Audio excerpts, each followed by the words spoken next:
Hi, Mike's Rudy's Firearms. We're back in here on YouTube to talk about a gun we've talked about earlier this week on our Instagram, if you follow us there. This is the Matador Arms Mat9k. So this is a US-made subgun that is going to be offered in 3 different mags: Glock mag, Colt mag, and your MP5 mags. It's a roller delayed system. It's made in the great state of Texas, and it's super slim, it's super cool. We've already got some trigger time on it, and so far so good. Haven't had a single malfunction out of it, but this model here is impressive to say the least. It's got the A3 brace on it.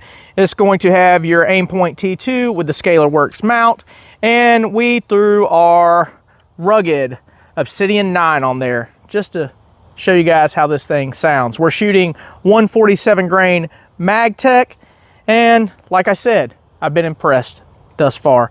Jason, our buddy at 10 Ring Marketing, brought this out for us to shoot. As always, we value integrity above all, so before we bring a product on that is new to market, we like to get our hands on it to test it to make sure it works. A problem you sell is a problem you inherit, and we are a shop, not a store. So ultimately, we care about the community, and we care about selling products that we would trust our life to. And I will go ahead and get into the review of this before I even put a few rounds on it. At $1,000, you can get a Springfield Kuna, or you can spend $100 more and get one of these. This is so much more of a platform that I personally would desire, with AR controls, ambi mag release, and just the familiarity of a system that I'm used to. Man, it is a better purchase thus far. I like the Kuna, it shoots well, the recoil and pulse is nice, but if this was available when the CZ Scorpion came out, or the Strybogs, I don't think you would have heard those 2 names. You would have been hearing about Matador Arms. So let's shut up and shoot and get some feedback from other people besides myself. All right, so going hot, 147 grain Mag-Tech.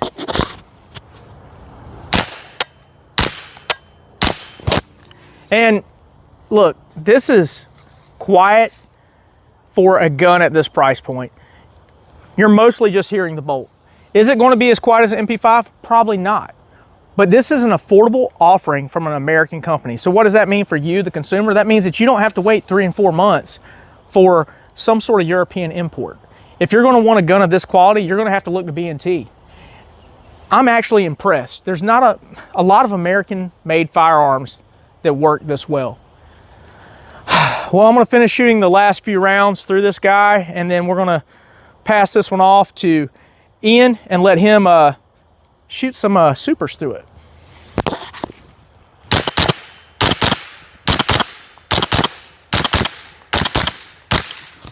Yeah, it's nice. The one complaint that I will have about the gun is that last round, when the bolt holds open, the charging handle slides back. Not with any force, but being it's non-reciprocating, it does slide back. The simple solution to that is, being it isn't an ambi system, just switch the charging handle over to the right side.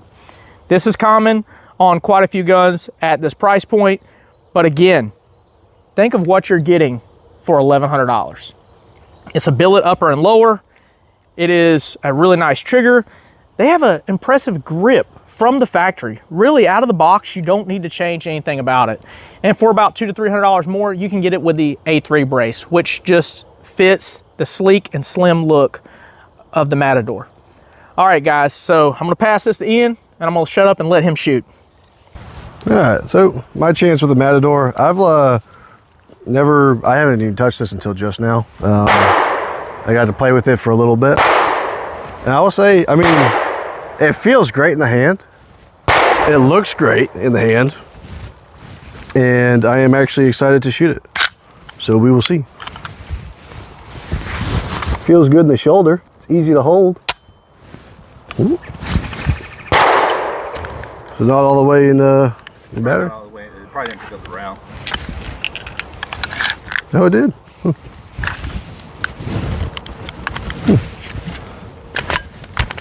We'll try again.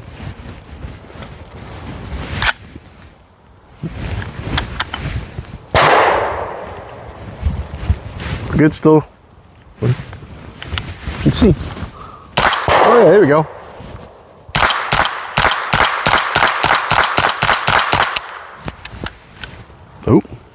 Failure to eject. On the last round.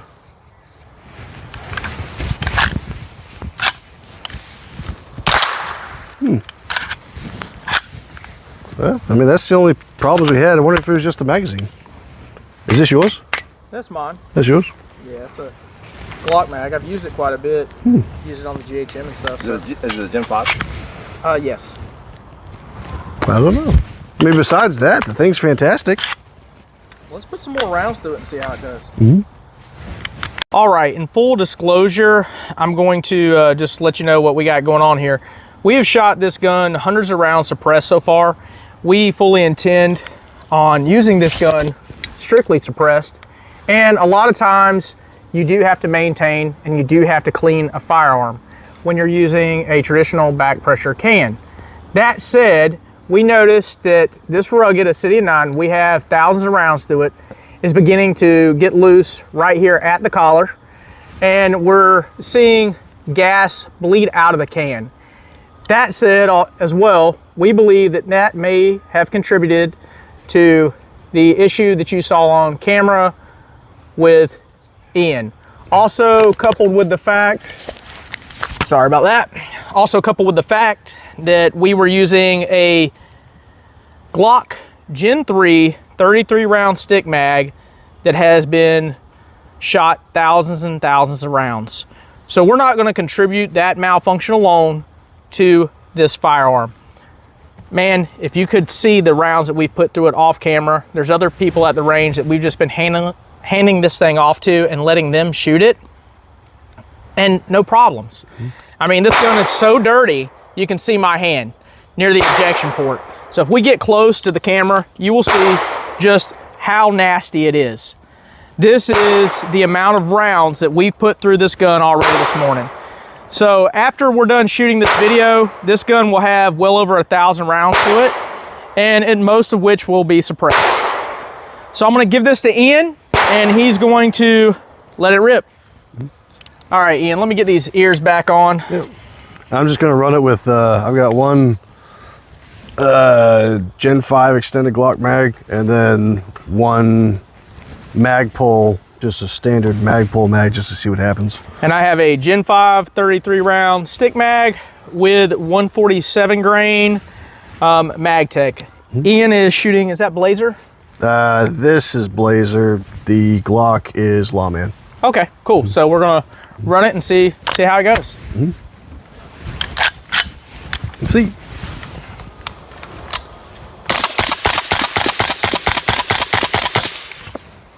Ejection's perfect. I mean, they feel all at my feet, and I'm right here at you know, between 2 and 3 o'clock. So let's see what the Glock does.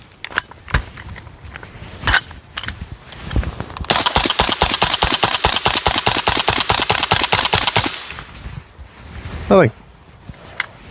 Good.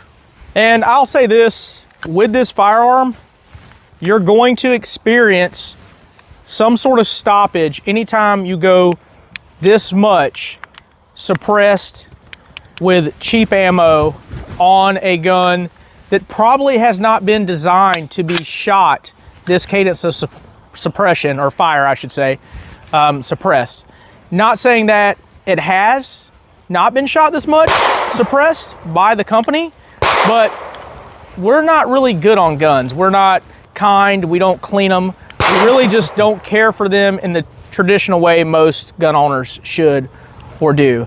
So one thing I'd like to point out, if we go down here, Ian was mag dumping into trash. However, most of the rounds that he was shooting were here, you know, somewhere in here. So I will say the gun is pretty accurate. We'll get some rounds on this one here when I go to shoot it, and I'll see what I can do. I'll probably shoot right in here and see what that looks like for you guys. But for the price point, for the design, for the ingenuity, I like the gun. That's my review. So if you decide to stop it here, I would purchase one.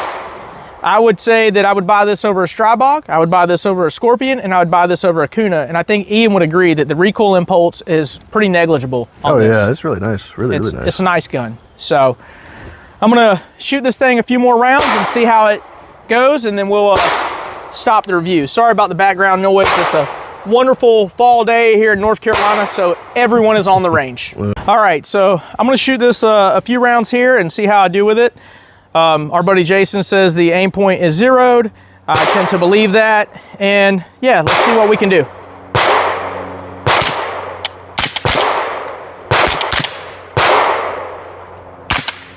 It's so lightweight, it's goofy. I mean, even with the 147 grain suppressed, if you don't have this in the pocket, the gun doesn't have enough mass or weight to really stay where you want to put it.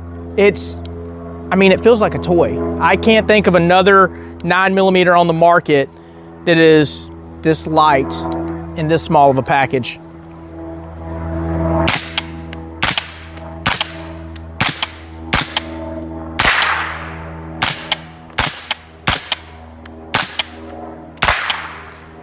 It's cool, man. The handguard doesn't even get that hot shooting suppress. And to me, this is a better roller delay design than that of the Kuna. The Kuna has a much tougher recoil impulse for 9mm. You notice it a lot more.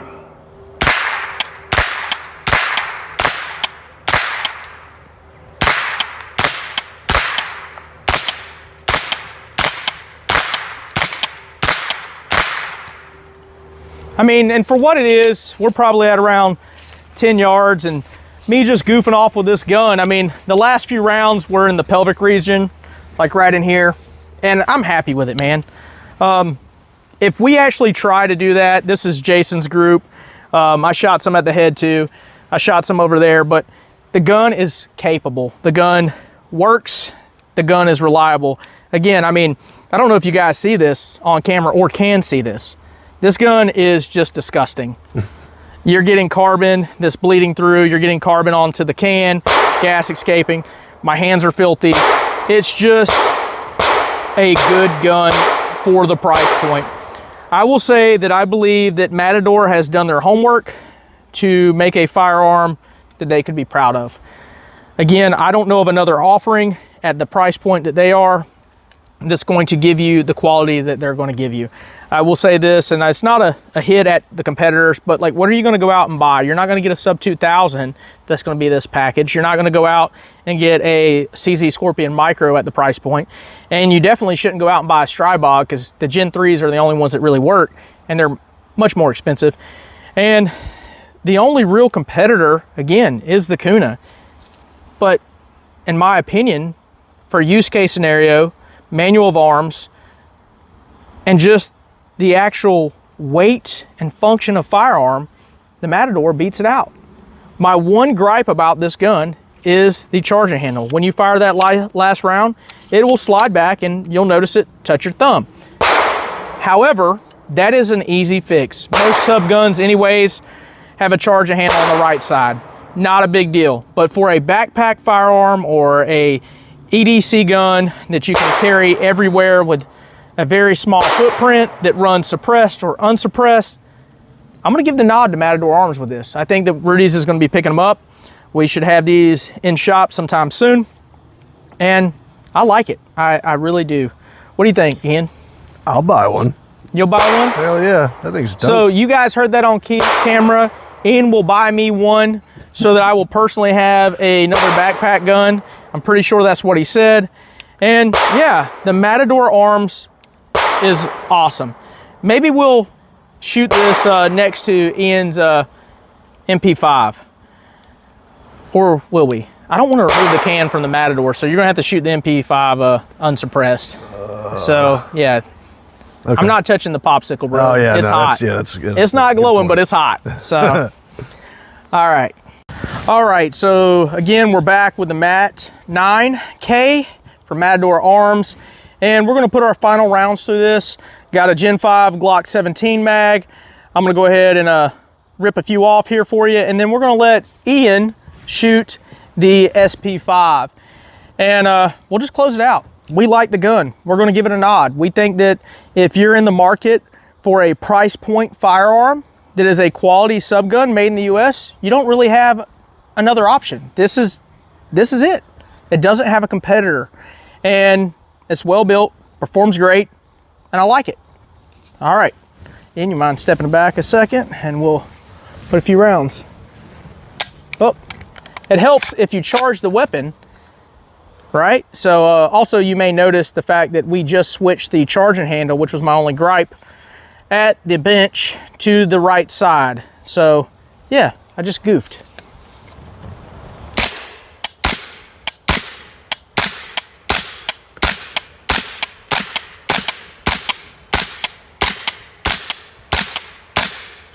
It's a great gun, man. I'm impressed with it. The handguard doesn't get too hot.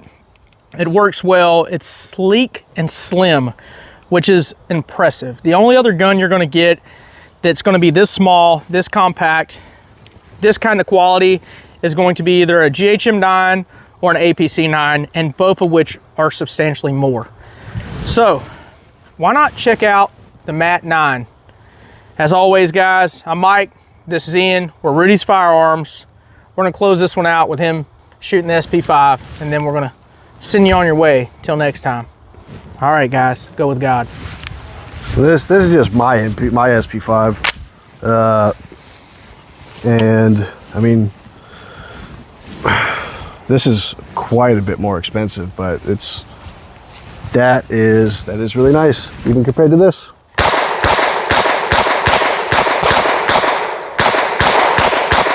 I mean, the recoil impulse on that and this are so similar. It's even with how light, that's a lot lighter too, actually, and it feels fantastic.